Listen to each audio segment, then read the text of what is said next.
یہودیوں کے پاس سب سے بڑی طاقت ایول جینیس، نہایت ذہین قوم ہے۔ تمام بڑے بڑے فلسفی یہودی، تمام بڑے بڑے سائنٹسٹ یہودی، اور پھر یہ کہ ان کے اندر انٹریگ، سازش، پلاننگ، اس کی صلاحیت بے پناہ ہے۔ نمبر دو یہ کہ ان کا کم تعداد میں ہونا ہی ان کے لیے بہت بڑی نعمت بن گیا ہے۔ جب کوئی قوم زیادہ بڑی تعداد میں ہوتی ہے وہ پیسو ہو جاتی ہے، ڈھیلی ہو جاتی ہے، لیکن جب کوئی مائنورٹی ہوتی ہے تو مائنورٹی بہت ایکٹیو ہوتی ہے، انٹیگریٹڈ ہوتی ہے، مائنورٹی کو ہر وقت تھریٹ محسوس ہوتا ہے میجورٹی سے۔ تو ان کا ایک چھوٹی اقلیت ہونا بھی ان کے لیے ایک طرح کی ان کی نعمت ہے کہ اس کی وجہ سے ان میں سینس جو ہے ایک ہونے کا،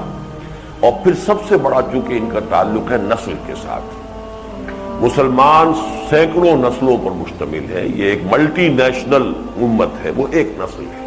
نسل چلی آ رہی، اگرچہ ان کے ہاں نسل کا تصور عورت سے ہے، ماں سے نسل چلتی ہے، باپ سے نہیں، لیکن یہ کہ بہرحال جو بھی ہے وہ نسل سے ہے ان کا معاملہ۔ یہ ساری چیزیں ہیں کہ جس کی بنا پر ان کے اندر بہت بڑی قوت ہے ری جنریشن کی۔ ایک دفعہ تقریباً ختم ہو جاتے ہیں، پھر جاگ جاتے ہیں، پھر ختم ہو جاتے ہیں، پھر جاگ جاتے ہیں۔ جس قوم میں کوئی اسٹرانگ نیشنلزم ہو اس کے اندر یہ قوت ہوتی ہے۔ مثلا جرمنی اسی صدی میں 2 مرتبہ تباہ و برباد ہوا، اور ایسا تباہ و برباد ہوا کہ واقعہ یہ ہے کہ روئنگ ہو گیا بالکل، لیکن دیکھتے ہی دیکھتے دوبارہ اٹھ کے کھڑا ہو گیا۔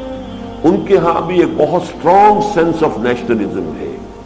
وہ یہ کہتے ہیں کہ we are a superior race. بچے کے پیدا ہوتے ہی اور اس کی جو کنڈر گارٹن کی ایجوکیشن ہے وہاں سے شروع ہو جائے گا اس کے اندر یہ خیال پیدا کرنا، وہ جو ہے معاشرہ پیدا کرتا ہے you belong to a superior race. بین ہی یہ بات جو ہے یہودیوں میں ہے، we are the chosen people of the lord, ہم تو احباء ہیں، اللہ کے ابناء ہیں۔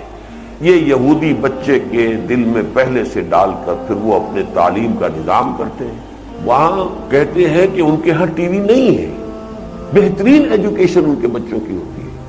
ان کے اسکولوں میں کبھی کوئی اسٹرائک وغیرہ نہیں ہوتی، اور انہوں نے اپنے بچوں کو بڑا محفوظ رکھا ہوا، پریکٹسنگ یہودی رہتا ہے وہاں پر، سینیگوگز ہیں بے تحاشا وہاں پر، وہ ان کو اور ساری امریکن قوم کا بیڑا غرق کروا رہے ہیں وہی یہودی، ان ذرائع ابلاغ کے ذریعے سے، ٹیلی ویژن کے ذریعے سے، اور دوسری ان کے اخلاق ختم، ان کی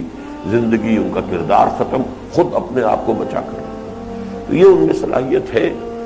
اور ایک بات میں نے کہی ہے کہ اللہ تعالیٰ نے ان کو ابھی پریزرو کیا ہوا ہے مسلمانوں کو سزا دینے کے لیے، کہ بدترین سزا میں مثال دے چکا ہوں، آپ نے پڑھ لی ہوگی اس کتاب کے اندر، کہ مولانا اسلائی صاحب فرمایا کرتے ہیں کہ فرماتے تھے، اب تو بیچارے اس حال میں ہے کہ وہ کوئی بات چیت کر ہی نہیں سکتے، یو پی کے اس علاقے میں جس سے ان کا تعلق ہے، اگر کسی شخص کو، راجپوت ہیں وہ، راجپوتوں میں سے کسی کو اگر بہت سخت سزا دینی ہوتی تھی، کسی نے کوئی بڑی کمینی حرکت کی ہے، تو چمار کو، گاؤں کے چمار کو بلا کر اس سے جوتی لگواتے تھے اس کے سر پر، کہ ایک تو جوتیاں پڑ رہی ہے، لیکن جوتی بھی راجپوت کے سر پر راجپوت کی پڑے تو چلو جوتی ہی ہے نا، راجپوت کی تو ہے، لیکن جب چمار کی جوتی پڑتی ہے تو اب اس میں انگریزی کا محاورہ بھی ہے to add insult to injury. ایک تو جوتے کی تکلیف ہے اور ایک انسلٹ ہے کہ چمار مار رہا ہے۔ تو یہ جو روحانی اور دینی اعتبار سے چمار ہے دنیا کے، مغضوب علیہم قوم، ملعون قوم، ان کے ہاتھوں مسلمانوں کی پٹائی، توہین، تذلیل، یہ آج ہو رہی ہے، اسی لیے ان کو پریزرو کیا گیا ہے۔ باقی ان کا آخری انجام بھی اب زیادہ دور نہیں ہے، جیسا کہ میں ان سوالات کے ضمن میں بتا چکا ہوں جو پہلے ہوئے تھے۔